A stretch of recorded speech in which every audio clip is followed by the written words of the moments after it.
परिवर्तन एवं नवाचार के लिए अग्रणी होना चाहिए। सशक्त युवा विकास और शांति के प्रमुख कारक सिद्ध हो सकते हैं। विकसित राजस्थान की संकल्पना को साकार करने में युवा शक्ति की महत्वपूर्ण भूमिका एवं योगदान है। हमारे माननीय मुख्यमंत्री श्री भजनलाल शर्मा जी का ध्येय है कि प्रदेश का युवा नौकरी लेने वाला नहीं बल्कि नौकरी देने वाला बने।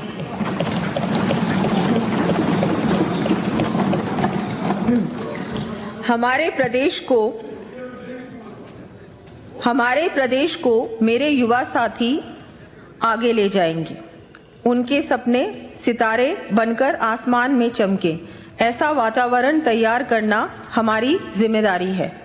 इसे ध्यान में रखते हुए हमने युवाओं के लिए vocational education, skill enhancement, career counselling के साथ साथ प्रक्रियाओं के सरलीकरण तथा शून्य अथवा न्यून ब्याज पर वित्त की उपलब्धता आदि पर विशेष फोकस किया है।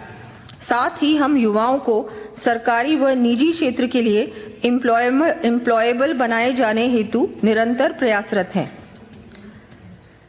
प्रदेश के युवाओं को स्वरोजगार के अवसर उपलब्ध करवाने के उद्देश्य से मुख्यमंत्री युवा स्वरोजगार योजना प्रारंभ की गई है। इसके अंतर्गत 1 लाख युवाओं को 10 लाख रुपए तक के ऋण पर 100% ब्याज अनुदान तथा मार्जिन मनी अनुदान आदि की सुविधा दी जाएगी, जिस पर 1000 करोड़ रुपए से अधिक की राशि व्यय की जानी प्रस्तावित है। आगामी वर्ष इस योजना से 30,000 युवाओं को लाभान्वित किया जाएगा।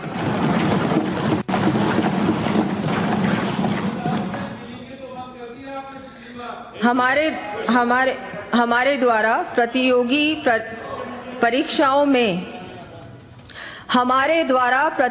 परीक्षाओं में पारदर्शिता लाने के लिए उठाए गए ठोस कदमों से पेपर लीक जैसी घटनाओं पर लगाम लगी है।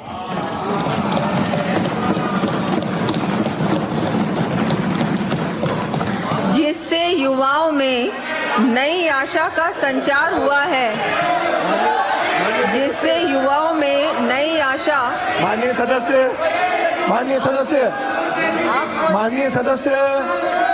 माननीय सदस्य जब आपका मौका आए भाषण पे तब बोलना। जिससे युवाओं में नई आशा का संचार हुआ है। इसी दिशा में एक और कदम उठाते हुए बहुत महत्वपूर्ण एक कार्य है जिसके बारे में मैं बताना चाहूंगी। अध्यक्ष महोदय, मुझे थोड़ा बोलने का जी। इसी दिशा में एक और कदम उठाते हुए नेशनल टेस्टिंग एजेंसी की तर्ज पर प्रदेश में राजस्थान स्टेट टेस्टिंग एजेंसी की स्थापना किए जाने की मैं घोषणा करती हूं। साथ ही हमारे द्वारा घोषित एवं प्रक्रियाधीन भर्ती परीक्षाएं बड़े पैमाने पर निर्बाध एवं समयबद्ध रूप से सप्ताह के सभी दिवसों में हो सके, इसके लिए ऑनलाइन टेस्टिंग सुविधा युक्त टेस्ट सेंटर्स का निर्माण भी किया जाएगा।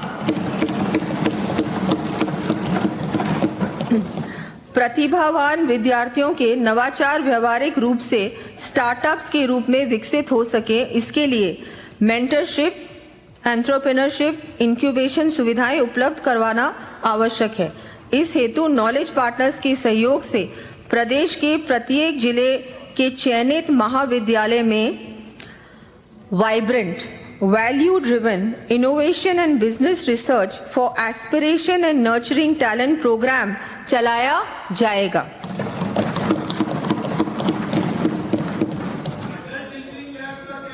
बालिकाओं में आत्मरक्षा एवं स्वाभिमान की भावना जागृत करने की दृष्टि से 300 से अधिक महाविद्यालयों में स्थापित रानी लक्ष्मीबाई केंद्रों में लगभग 15,000 छात्राओं को प्रशिक्षण दिया गया है। आगामी वर्ष 150 अतिरिक्त महाविद्यालयों में इन केंद्रों की स्थापना कर लगभग 50,000 छात्राओं को प्रशिक्षण दिया जाएगा।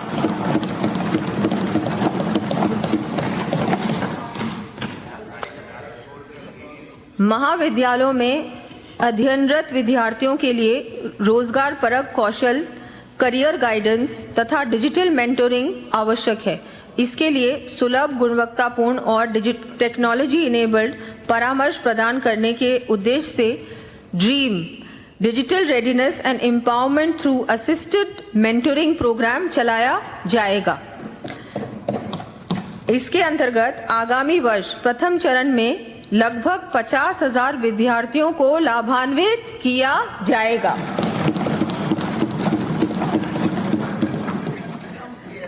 नशा मुक्त राजस्थान की संकल्पना को साकार करने के लिए अंतर विभागीय समन्वित कार्यक्रम Raj Savera state wide anti drugs vigilance enforcement rehabilitation and awareness चलाया जाएगा। इसके अंतर्गत साइकोट्रोपिक ड्रग्स के केमिस्ट के स्तर पर विक्रय की सतत मॉनिटरिंग के लिए ऑनलाइन पोर्टल विकसित किया जाएगा। जिला चिकित्सालयों में नशा मुक्त वार्ड स्थापित किए जाएंगे।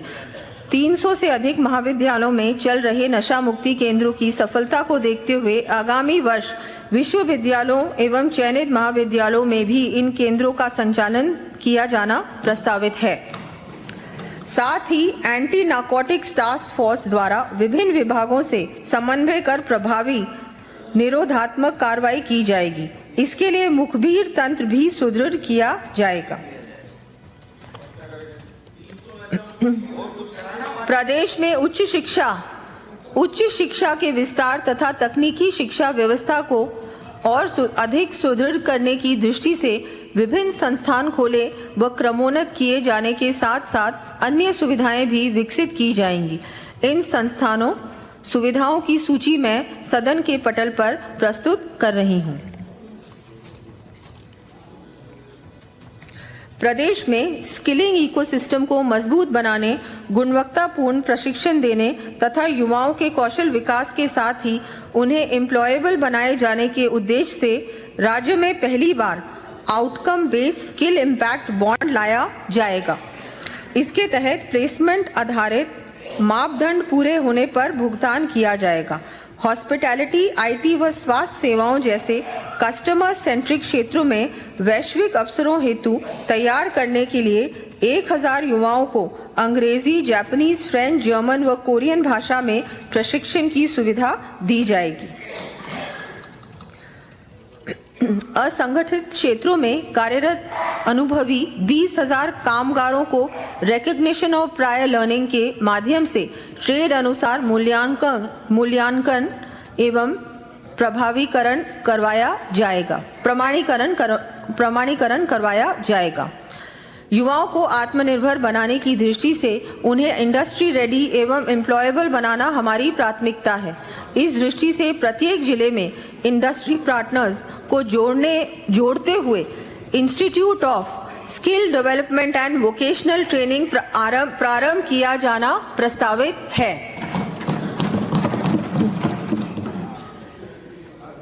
आज प्रदेश में आई स्टार्ट कार्यक्रम के तहत 7,500 रजिस्टर्ड स्टार्टअप्स का एक समृद्ध स्टार्टअप इकोसिस्टम तैयार हो गया है। इसे और अधिक व्यापक बनाए जाने के उद्देश्य से उभरते स्टार्टअप्स के मेंटरशिप व स्केलिंग के लिए आई स्टार्ट एम्बेसडर प्रोग्राम प्रारंभ किया जाएगा। स्टार्टअप्स को बढ़ावा देने के लिए अजमेर, भरतपुर एवं कोटा में tinkering lab, deep Tech Labs, data व एआई लैब्स जैसी नेक्स्ट जनरेशन टेक्नोलॉजी से युक्त नवीन टेक्नो हब स्थापित किए जाएंगे। इस हेतु 30 करोड़ रुपए का व्यय किया जाएगा। नेशनल एजुकेशन पॉलिसी 2020 में व्यावसायिक शिक्षा को स्कूल शिक्षा से जोड़ने एवं श्रम की गरिमा को प्रोत्साहित करने पर विशेष बल दिया गया है।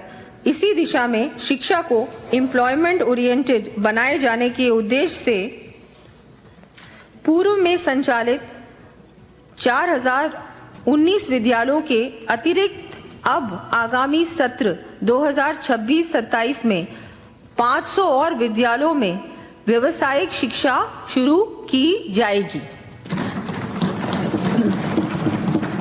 इस पर 51 करोड़ 10 लाख रुपए का व्यय होगा।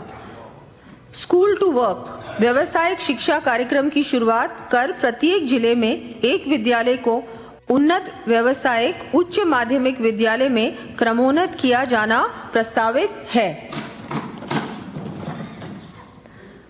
प्रदेश के विद्यार्थियों को समयबद्ध रूप से पूर्ण पारदर्शिता के साथ टैबलेट, लैपटॉप, साइकिल व यूनिफॉर्म जैसी सुविधाओं का लाभ मिल सके, इसके लिए डीबीटी ई वाउचर की सुविधा दिए जाने की मैं घोषणा करती हूं।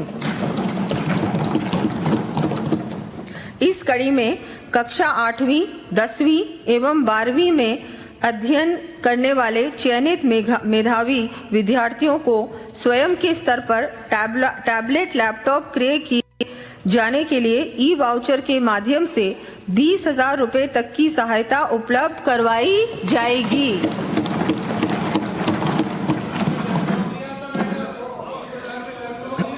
निःशुल्क साइकिल वितरण योजना के अंतर्गत आगामी वर्ष 9वीं कक्षा में प्रवेश लेने वाली जरूरतमंद छात्राओं को साइकिल हेतु ई वाउचर दिए जाएंगे।